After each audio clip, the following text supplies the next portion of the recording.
Hi welcome back to the channel life lessons with Harish బాబులో next episode వచ్చేసి be innovative. మీరు ఏ పని అయితే చేయాలనుకుంటున్నారో, ఏ లక్ష్యం అయితే పెట్టుకుంటున్నారో దాంట్లో కాస్త ఇన్నోవేటివ్గా ఆలోచించండి. మీరు చేయాలనుకున్న పనిలో మీకు సక్సెస్ రావట్లేదు అంటే, ఒక క్లాత్ షోరూమ్ ఉంటుంది, అతను ఎక్కువ కస్టమర్స్ రావట్లేదు. కొత్తగా ఒక మెస్ ఓపెన్ చేస్తాడు, ఒక హోటల్ ఓపెన్ చేస్తాడు, ఎక్కువ కస్టమర్స్ రావట్లేదు అంటే కస్టమర్స్ని అట్రాక్ట్ చేయడానికి కొంచెం ఇన్నోవేటివ్గా ఆలోచించాల్సి ఉంటుంది. మీకుండే బ్యానర్స్ని కొత్తగా ఆలోచించాల్సి ఉంటుంది. కొంతమంది మీరు చూసే ఉంటారు, లైట్స్ డిఫరెంట్గా పెడుతూ ఉంటారు, ఒక క్యాప్షన్ డిఫరెంట్గా పెడుతూ ఉంటారు, లేకపోతే కింద వాళ్ళు పెట్టే టైటిలే వేరేగా ఉంటుంది. తిన్నంత భోజనం అట, ఏదో కొత్త కొత్త టైటిల్స్ ట్రై చేస్తూ ఉంటారు. సో మనం ఇవాళ కొన్ని ఎగ్జాంపుల్స్ చూద్దాం.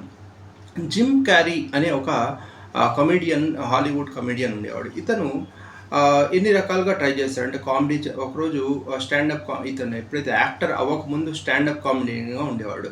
అతను ఎన్ని రకాలుగా జోక్స్ చెప్తున్నా కూడా చూస్తున్న జనాలకి నవ్వు రావట్లేదు. ఏం చేయాలా అని నుంచి లాస్ట్కి ఒక రకంగా ట్రై చేశాడు. తన ఫేస్ని డిఫరెంట్గా ఎలాస్టిక్ లాగా ఎక్స్పాండ్ చేయడం మొదలుపెట్టాడు. ఇలా ఇది విపరీతమైన నవ్వు తెప్పించింది. తర్వాత అతని కెరియర్లో అతను మొత్తం అలాంటి డిఫరెంట్ మేనరిజమ్స్ తోటి చాలా ద మాస్క్ అని చెప్పేసి చాలా బిగ్గెస్ట్ హిట్స్ అతని సొంతమైనవి. ఇంకా చెప్పాలంటే చార్లీ చాప్లిన్, మనందరికీ తెలుసు కమెడియన్. చార్లీ చాప్లిన్కి మొదట్లో అందరూ ఎలా అయితే స్లాబ్ స్టిక్ లాగా కొట్టడమో లేకపోతే కింద పడటమో లాంటివి చేస్తూ కామెడీని సృష్టించేవాళ్ళు. ఇలా ఎందుకు చేయాలి అని చెప్పి చార్లీ చాప్లిన్ తన ఓన్ స్టైల్ని క్రియేట్ చేసుకున్నాడు.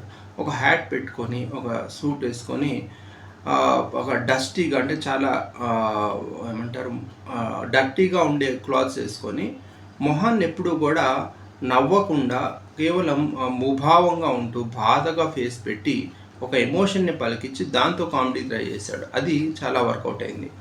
ఇంకా తర్వాత చెప్పాలంటే హెన్రీ ఫోర్డ్ మనందరికీ తెలుసు. ఫస్ట్ కార్స్ని మిలియన్స్లో ఫస్ట్ ఎవరు అమ్మారు అంటే హెన్రీ ఫోర్డే అమ్మాడు. కాకపోతే ఒక రన్నింగ్ కార్, ఒక మంచి సక్సెస్ఫుల్ కార్ తయారు చేయడానికి 19 డిఫరెంట్ మోడల్స్ ఫెయిల్ అయినాయి. ఆ తర్వాత మోడల్ టీ అనే కారు కొన్ని 1.5 crores ఆఫ్ కార్స్ అమ్మగలిగాడు. కానీ ఇతను 1.5 crores అంత ఎక్కువ కార్స్ని అంత తక్కువ టైంలో ఎలా తయారు చేయగలిగాడు అంటే, అతను ఒకసారి ఒక మటన్ ఏదైతే కట్ చేస్తారో ఆ షాప్కి వెళ్ళాడు. అది చాలా పెద్దగా ఉంది.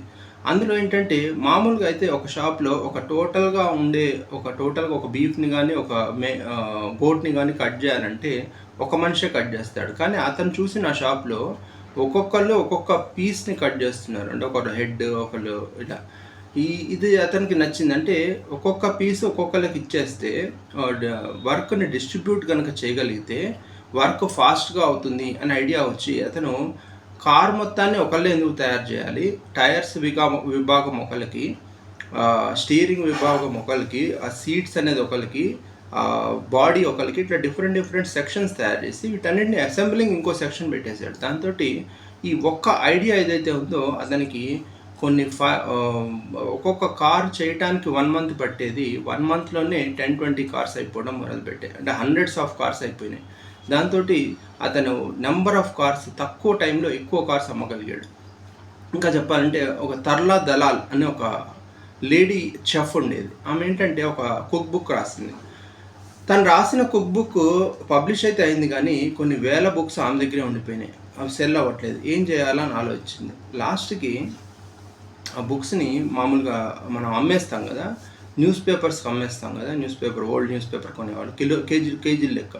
ఆ కిలో లెక్క కొనేవాడు ఆమె దగ్గరికి వచ్చి నేను కొనుక్కొని వెళ్ళిపోతాను కిలో లెక్క అంటే, ఆమె ఏం చేసిందంటే, నువ్వు ఇలా ప్రతి ఇంటికి వెళ్ళి అమ్ముతూ ఉంటావు కదా, కొనుక్కుంటూ ఉంటావు కదా, నువ్వు ఒక పని చేయి, ఈ బుక్స్ తీసుకొని నువ్వు వెళ్ళిన ప్రతి ఇంటికి వెళ్ళి 10 రూపాయలకి అమ్మేసి నీకు 1 రూపీ కమిషన్ అని చెప్పింది. ఇదేదో బాగుంది కదా అని చెప్పి అతని ద్వారా మొత్తం సిటీకి అంతా ఆమె ఆ బుక్స్ని అమ్మేసింది. అలా వరల్డ్ ఫేమస్ అయిపోయింది. సో ఇదండి మనం ఇవాల్టి టాపిక్, బీ ఇన్నోవేటివ్. మీరు చేసే పనిలో ఏదో ఒక కాస్త ఇన్నోవేటివ్గా ఆలోచించగలిగితే మీరు కూడా సక్సెస్ఫుల్ కావచ్చు. మన నెక్స్ట్ వీడియోతో మళ్ళీ కలుద్దాం.